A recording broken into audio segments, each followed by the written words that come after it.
Bu davrada bugun bitta inson qatnasha olmadi. Esinglarda bo'lsa, Marg'ilondan Ulug' hoji opamiz bor, E'tibor opam. Ashu kishi kelolmadilar. O'tgan yili o'tirishimizda bitta u kishi Uyg'ur o'zlari. Uyg'urcha qo'shiq aytmadingiz deb tilak bildirdilar. Shu kishining istagi bilan bitta Uyg'urchani yozgan edik. Kelmadilar, lekin videoda ko'radilar. O'sha kishining xohishlari bilan Uyg'urcha qo'shiq bo'ladi.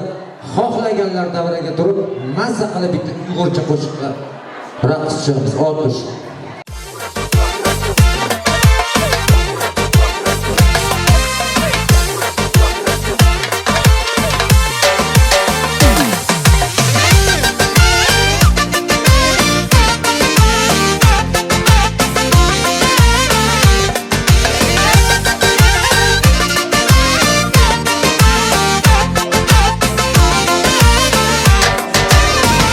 Atışımğa bağınca Braydı beş kerem bağı Braydı beş kerem bağı Acaba yaman iken Kiyotudun lağı Kiyotunun dağı Ay gülayım Yüreğim küydü dayım Kanda kılımız gülayım Oy Neyge baramez yarım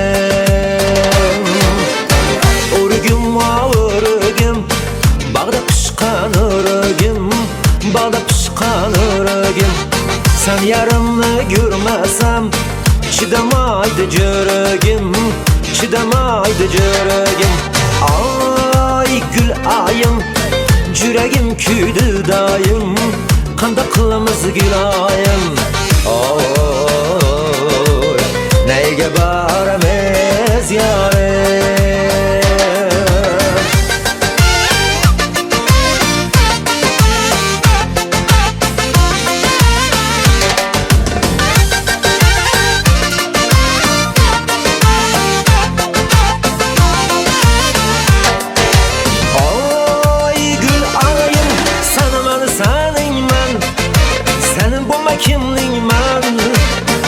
Bazarında canıma satıp algan güleymen Senin bana seneymen Senin bulma kimleymen Açlı bazarında canıma satıp algan güleymen Kolumdaki kuşumlu bir şey vange örgettim Bir şey vange örgettim İçimdeki dertlerini Nakşam bilen tügettim Nakşam bilen tügettim Ay gülayım Yüreğim küydü dayım Kanda kırmızı gülayım Oy Nege baramez yarım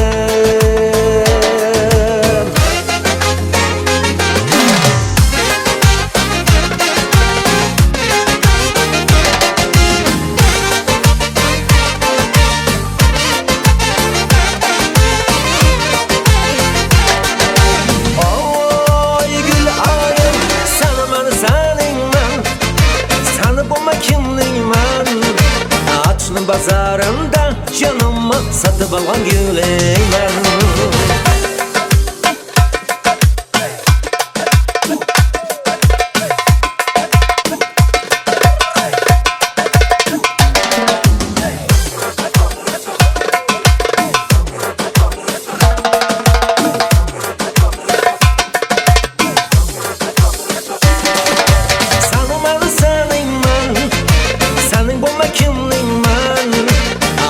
Bazarında canıma satıp algan güleymen Açlı bazarında canıma satıp algan güleymen